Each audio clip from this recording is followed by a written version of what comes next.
This is the Stress-Free Wedding Planning Podcast with Sal and Sam, a new podcast for engaged couples concerned about wedding planning and family expectations but want a stress-free, fun, and unforgettable wedding. Hi, I'm Sal from After Hours Events of New England, the leader in making your wedding stress-free. Hi, I'm Sam from Atmosphere Productions Disc Jockey Service. Experience the difference of a stress-free wedding with our extensive experience and the difference in quality. Welcome to the Stress-Free Wedding Planning Podcast. How do I tell my family and guests that it's an adult-only reception? How do I enforce it? How do I address the invitations? After listening to this edition of Stress-Free Wedding Planning, you're going to know and understand the answer to those questions. With over 80 years of combined wedding experience and insider information, this is Stress-Free Wedding Planning with your hosts, Sal and Sam. A new podcast for engaged couples who are stressed about wedding planning and family expectations, but want to have a fun wedding. Listen now for revealing wedding insider secrets, tips, and strategy or lesson that you'll be able to implement for a stress-free wedding. Information that you just can't miss and may just change your life. Take the journey with us from worry and concern to a stress-free and unforgettable wedding day. The Stress-Free Wedding Planning Podcast with Sal and Sam. Welcome to today's edition of the Stress-Free Wedding Planning Podcast. I'm DJ Sam. I'm DJ Sal. And in today's edition, we're going to discuss a very popular question that we seem to be asked quite often, is how do you tell your family and your guests that you don't want their kids at your wedding? We'll discuss 4 or 5 crucial steps to having an adult-only reception and how to be firm with your decision. But first, let's explain what an adults-only reception means. It is a reception where there are no kids. It is just for adults. So it's everybody over 18 years or older. Telling your guests no kids at the wedding can be very, very tricky, but you have to stand firm on what your decision is. Sal, you've experienced this and you see it all the time, don't you? What are these kids doing when they're running amok? I'm gonna be straight out honest with everyone. The problem with having kids at a wedding, the majority of the time, and I really truly mean this, it is the majority of the time, parents forget that they have children with them. They do. And they let the kids run around. I've had kids stick fingers in the cake. I've had kids slide across the dance floor right into my facade. You know, it's just damage can be done. And they could get hurt. Forget about the damage. Yep. They could get hurt, most importantly. So they expect everyone else to watch their kid. They don't always watch theirs. And it's not intentional most of the time. No. It's just you get caught up in the moment and you just don't realize what you're doing. No. And that is one of the biggest reasons the couples are today doing that more and more, because they believe that a wedding is an adult-only affair. And in my opinion, it should be. Children should not be at this type of affair, especially later in the evening when there's a lot of alcohol and people are getting boisterous and rowdy. This is an adult-only affair. And since you already know the wedding is happening, you should make plans to have a babysitter so that you can enjoy the evening, because you will not enjoy the evening if you have your preteen kids running around, because you have to watch them. Nobody else will, unless the bride and groom have made special arrangement. And we'll discuss that in just a little bit.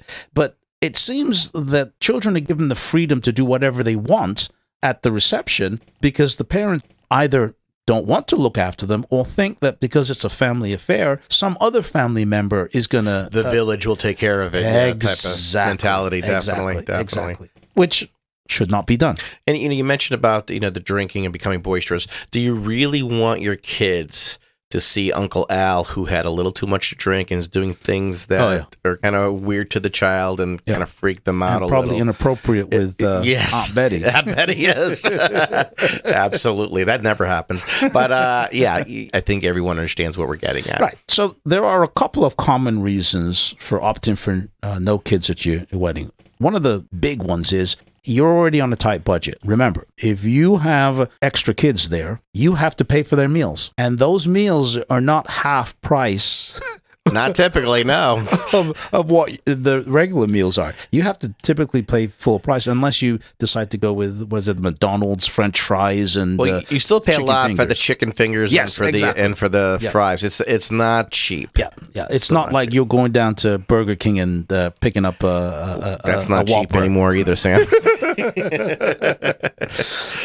So, because you're on a tight budget, this may be a great way for you to nix all those children that were there. The second thing is that you don't want to deal with the distractions. Something that always happens at ceremonies when there are children is the fact that just when you're about ready to give your vows, some kid in the back starts crying. Always happens, doesn't it? Cries out loud or really tries to voice their opinion. Because they're sick of sitting around for the last 20 minutes and nothing exciting is happening. That's child abuse, as far as I'm concerned. Kids shouldn't be put through that. They really shouldn't. And the couple shouldn't have to go through that as well. So bear that in mind. If you're doing children are allowed at your wedding, remember those distractions could come at the most inappropriate time. Yes, especially during speeches during the reception too. True, yeah. They always seem to happen when something important is taking place. We always talk about this being a stress-free community. Make that day stress-free for you too, parents. Leave your kids at home with someone else. Yeah. So how'd you go about telling guests that there'll be no kids at your wedding? Number one. The invitation should say adult-only reception. Yep. Or adult-only ceremony and reception. You have to cover all the bases sometimes. People, so the ceremony they could be there and I could send them on their way later? No. We're seeing a lot less of the flower girl and ring bearers nowadays. Yes. What Sal is really referring to is addressing the invitations clearly. For example, in bold. Mr. and Mrs. Peter Smith. That means just Mr. and Mrs. Peter Smith are coming. Instead of addressing it, the Smith family, which means Junior Smith, Elder Smith, Little Kid Smith. So now, if there is someone in that family that is of the age that you find appropriate for your wedding, you clearly have to write that name in there too. Yeah, it's Mr. and Mrs. Smith plus Little Jimmy. If it's Little Jimmy, there's a problem. And the reason for doing this, you're driving home the point that children are not mentioned, which means that they're not invited. It's not that they're not welcome, because you've made a decision of what you want for your event, and you're putting it in writing on the invitation and telling your guests, this is how I want it. The other thing is, I would inform family members first and then send out the invitations. And then this way, you've already preempted it by telling, your aunts, your uncles, or your brothers that have children, look, this is going to be an adult-only reception. It's going to be for no kids. And I'm proactively letting you know ahead of time that 2 years from now, when I'm getting married, you need to get a babysitter. Kind of have to remind people multiple times. Multiple for this to work. times. We know how the rule for us has always been the rule of three. Send a save a date out there. Save this date for our adult only ceremony and reception. Everywhere you have it printed and you have it so that they remember. You have your own right. You have your own website. Put it on the website. Yep. Speaking of websites, we're going to take a short break, and when we come back, we'll explain how you can communicate your policy of no kids clearly but politely. You're listening to the Stress Free Wedding Planning Podcast. Wedding Tip Wednesday is brought to you by Emerge Cosmetics. Are you ready to emerge? A new line of luxurious lipsticks and lip glosses created with the intention of empowerment and coming into who you truly are. Strong, beautiful, and confident. Use coupon code EBI10 at shopemergecosmetics.com for an instant 10% discount. That's coupon code EBI10 for 10% discount at shopemergecosmetics.com. Emerge as the true you. On today's Wedding Tip Wednesday, it's the bustle. No, not the hustle, but the bustle. Bring someone with you to your dress fitting and have them record on their phone how your bustle is put together. I can't tell you how many times the bustle has created a lot of havoc at a wedding. Oh, it can be so stressful. I always hate those words. We're going off to do the bustle. Yes, a little scared about that. So one of the best things you could do is have someone come with you at the dress fitting, which is usually like your maid or matron of honor, and have them record the person who's helping you with your dress on how to bustle it. Because there's buttons sometimes, there's hooks sometimes, there's ties, yes, there's snaps, all these different things. And when that day comes and you're nervous and you're trying, I can't put this thing together. So if you have a video that does it step by step, I say have two people, have someone else visualizing it with them. Prior to that day, those two people should see that video a few times, but also have it in hand while they're doing it. It's going to make things go a lot quicker that way. That's a fantastic Wedding Tip Wednesday. Wedding Tip Wednesday is available on the Stress Free Wedding Planning Facebook group page every Wednesday. Join the group for free. Don't know what to do for your first dance? Is your future spouse having trouble picking a song to dance with their parent? Worry no more. I have the answer. Go to afterhoursevents.com/contact guest. That is CONTACTGUEST. And you'll be able to listen to hours of music to help you select the right songs for your upcoming wedding. Again, go to afterhoursevents.com/contact guest. Do you want access to a stress-free wedding planning process? Then go to our website, allthews.atmosphere-productions.com, and get my free report. 8 questions you must ask a wedding professional before booking them. Get it today. That's allthews.atmosphere-productions.com. Look for the free report and learn to shop like a pro from a pro and go from concern and worry to stress-free wedding planning. You're listening to the Stress-Free Wedding Planning Podcast. Welcome back. Thanks for joining us on part 2 of How to Tell Your Guests No Kids, Please. It's an adult wedding reception. We were talking to you about some of the reasons why people have a no kids policy and adult only reception. And Sal was just about to mention what you can do on your wedding website. So many couples have websites nowadays, and this is a good place to kind of put that policy into play. And don't do it in small print. No, 54 points. 54 points. Go bigger if you can. You just really need to kind of set that tone and let everybody understand. People need to see it and hear it multiple times before they actually understand it. That's just one of those things. So use that website for anything you need to convey to your guest, but make sure it's not getting lost. You need to be organized. Make sure it's not just a clutter on your website. You want it easily seen and easily understood. I couldn't have said it better myself. One of the most modern ways of planning your wedding is online. Put that wording everywhere. It makes it very, very clear. Another thing, when you send out those save the date cards, we should put on there, this is an adult-only reception, no kids. Wherever they're going to see it. I have had couples make those save the date cards magnets so they can be put on the refrigerator. What a perfect billboard for it to keep saying an adult-only ceremony and reception. And I want to make clear, you can't just say reception. If you don't want the kids in either part of your wedding, you have to mention both. You have to be specific nowadays. A no kids policy at your wedding needs to be all or nothing.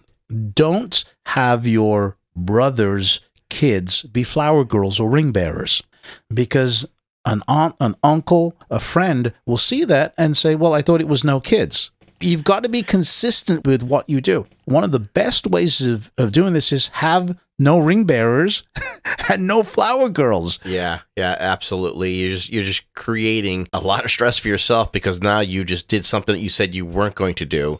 So you have to be consistent at all times, without a doubt. Yeah, so the point is that you are going to be bombarded, and we mean this literally, with every parent that has kids. They're probably going to be calling you and say, well, we can't find a babysitter. You've got to make a choice. Do you want to make a concession for these people? Because I've had clients do this before. When my daughter was 15, a client hired her to be a babysitter at the wedding, and she had to take care of 2 or 3 kids because their parents were traveling long distances and they couldn't find babysitters in the local area for whatever reason. So the couple took it upon themselves and they hired my daughter as the babysitter. They provided games and other little things for the kids to play with, but the kids were taken care of. But it was only 3 kids. You cannot do that for 20 or 30 children. Absolutely not. It would be pointless. Why have a no kids reception if you've invited 20 kids? I've also had people say, hey, well, you're the DJ, entertain our 20 kids. That's not our job. How does that work? You have to do the chicken dance and the hokey pokey. Is that really what you want at your wedding? And why are we concentrating so much on the kids aspect? Because once we do that 10 minutes worth of stuff, what happens next? Yes, for the next 4.5 hours, exactly. What are we going to do? Because those kids are going to get bored. Yeah. So the other point that I guess we should go towards, since we kind of started that, is you have to be empathetic. Because as I mentioned before, sometimes your guest may not be able to find sufficient babysitter, even though they've been told 2 years in advance, something comes up. Do you want to say, yes, you can bring the kids and to hell with everything? Or do you want to say something like this? And I actually took this from a website, so I take no credit for it. and to say this, grab a pen and paper. As much as you love their children, due to the large number of youngsters who could potentially have been on the guest list, you have made the tough decision, which included not having children in attendance. You can word it whichever way you want to, but I took that off a website, and I thought those are great wording to tell somebody that you don't want the children there. It's not because you don't like them, but you're giving them a very specific excuse why you don't want to do it, and they have to make other plans. There's always exceptions to the rule. So that's what being empathetic really means. If you want to make an exception to the rule, you're free to go ahead. It's your wedding reception. But Sal and I would recommend that once you make that particular choice, you stay firm on it. If you could figure something out, I've had where in another room, they had a PlayStation or stuff like that, and the kids could play. That's great. Keep them away from the adults. Again, adults drinking and stuff. It's just kind of weird to have the kids. Oh, they're going to go in the car with you now? Yeah, right. Okay. And what are preteens doing up at 1 o'clock in the morning anyway? Right. So some of these reasons don't really make too much sense on why you would bring a kid to a wedding. But hey, in this day and age, this is what we do. So I hope that helped you to communicate your policy nice and clearly to your guest and politely. Always be polite. And yes, and we hope your adults only reception and ceremony goes well. You're listening to the Stress-Free Wedding Planning Podcast. So there you have it. We have just shared with you exactly how to plan an adult-only wedding. You learned what planning action it takes and what you need to stick to your decision. Now, as you spend the next week planning your wedding, if you want me, Sal, and our community of stress-free engaged couples and wedding experts to answer any wedding-related questions, then join us over in the Stress-Free Wedding Planning Facebook group. Once you're in, go ahead and share your concerns and worries, and we'll let you know if you're on the right track or if there are some things you should work on. The link to join us is in the show notes of this edition, or go to Facebook and search for the Stress-Free Wedding Planning Community. The Stress-Free Wedding Planning Podcast is produced and copyrighted by Atmosphere Productions in association with After Hours Events of New England.